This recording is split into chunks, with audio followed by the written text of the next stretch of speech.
የቀይ ባህርና የአባይ ወንዝ የጂኦፖለቲካ ትስስር የማይነጣጠሉ ናቸው። በቅርቡ ግብፅና ኤርትራ የቀይ ባህር ጸጥታና አስተዳደር የሚመለከተው የቀይ ባህርን ድንበር የሚጋሩ ሀገራት ብቻ ናቸው ሲሉ በውጭ ጉዳይ ሚኒስትሮቻቸው በኩል ያንጸባረቁት አቋም በዓለም አቀፍ የዲፕሎማሲ ባለሙያዎች ዘንድ ትልቅ የአመክንዮና የፖሊሲ ተቃርኖን አስነስቷል። ጉምቱ ዲፕሎማት በአሜሪካ የውጭ ጉዳይ ሚኒስትር የአፍሪካ ጉዳዮች ረዳት ሚኒስትር የነበሩት በኢትዮጵያና ጊኒ የአሜሪካ አምባሳደር ሆነው ያገለገሉት ቲቦር ናያዥ ከሰሞኑ የግብፅና ኤርትራን እኛ ብቻ እናውቃለን የተጫነውን ዲስኩር አፈር የሚያስበላ በአመክንዮ የተደገፈ ትችት ሰንዝረዋል። የቀይ ባህር ባለቤትነት የባህሩን ድንበር የሚጋሩ ብቻ ነው ከተባለ በአመክንዮ ደረጃ የአባይ ወንዝ አጠቃቀም የሚወሰነው ውሃው በሚመነጭበትና ውሃውን በሚገብሩ ሀገራት ብቻ ሊሆን ይገባል ሲሉ ሀሳባቸውን አስፍረዋል። ይህ ተራ የአመክንዮ ጉዳይ ብቻ አይደለም።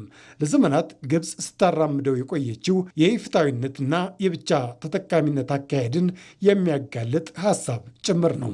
በውጭ ጉዳይ ኢንስቲትዩት የዲፕሎማሲ ጉዳዮች ተመራማሪው ሽመልስ ኃይሉም ይህ የቲቦር ናዥ አመክንዮ የግብፅን አድሎ የተሞላበት የግብዝነት አካሄድን ፍንትዋ አድርጎ ያሳየ ነው ይላሉ። ቀድሞ ኢትዮጵያ ነበረ የአሜሪካ አምባሳደር ሲጽፍ የነበረው ቀይ ባህር አካባቢ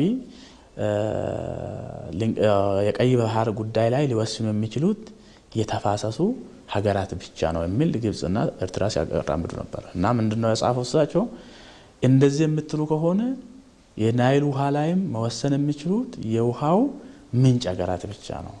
ይህ ማለት ግድቡ ባሳየው ሪያሊቲ ውሃው ዋናው ኢትዮጵያዊ መሆኑን፣ ስለዚህ ከኛ በሚመነጨው ውሃ ላይ ስንደራደር እንደ ባለቤት የመደራደር አቅም፣ ሶስተኛ ይሄንን ከቀይ ባህር ጋር እንድናያይዝ አጋጣሚ ሰጥተናል። በአባይ ላይ የታየውና ታላቁ የህዳሴ ግድብን እውን ያደረገው የኢትዮጵያ ጽናትና የዲፕሎማሲ የበላይነት አሁን ደግሞ በቀይ ባህር የፍትሐዊ ጥቅም ጥያቄ ላይ እየተደገመ ይገኛል። የእናንተ የኔም ነው የኔ ግን የራሴ ብቻ ነው የሚል አካሄድን የምትከተለው ግብፅና አጋሮቿ በቀይ ባህር ላይ የሚያንጸባርቁት ማግለልን ማዕከል ያደረገ ስትራቴጂ የአመክንዮ ክፍተት ያለበት ነው። ኢትዮጵያን የመሳሰሉ ቀጠናዊ ኃይሎችንና ግዙፍ ኢኮኖሚዎችን ከቀይ ባህር ውይይት ውጭ ለማድረግ መሞከር ዘለቄታዊ መፍትሄ የለውም። ምንድን ነው ለብዙ ዓመታት ግብፃውያን ሲያስተምሮ ነበረው በተሳሳተ መንገድ የአባይ ውሃ የናይል ውሃ ከግብፅ እንደሚመነጭ ከሆነ ቦታ እንደሚመነጭ ምንጩ ዋናው ውሃው ኢትዮጵያ እንዳልሆነ በሳይንስ በሚመስል በፕሮፌሰሮች ጭምር ጽፎ ያስቀመጡበት ቶታል የቀየረበት ነው። ምክንያቱም አባይ ተገደበ። የት ነው ተገደበ? ኢትዮጵያ ውስጥ ነው። ናይል ምን ማድረግ ነው እዛ ሄደው? አይ የናይል ላይ የነበረውን እውቀት በአዲስ መልክ ፍሬም ያደረገው የአባይ ውሃ ምንጩ ዋናው ሶርሱ ኢትዮጵያ መሆኑን ያሳየ ቋሚ ሐውልት ነው ማለት ነው። የቀይ ባህርን ድንበር የማይጋሩ ሀያላን ሀገራት የጦር መንደር በቀይ ባህር አዋሳኝ ሀገራት ላይ በመገንባታቸው ኑ ይመለከታችኋል ወስኑልን እንጂ እያሉ የሚጠሩ ሀገራት የኢትዮጵያን የባህር በር ባለቤትነት ግስጋሴን የልማቷና የህልውናዋ መሰረት በመሆኑ ብቻ ለማደናቀፍ የትኛውንም ድንጋይ ይፈነቅላሉ። ግን ደግሞ ይህ ሲሆን እጁን አጣጥፎ የሚቀመጥ የለም።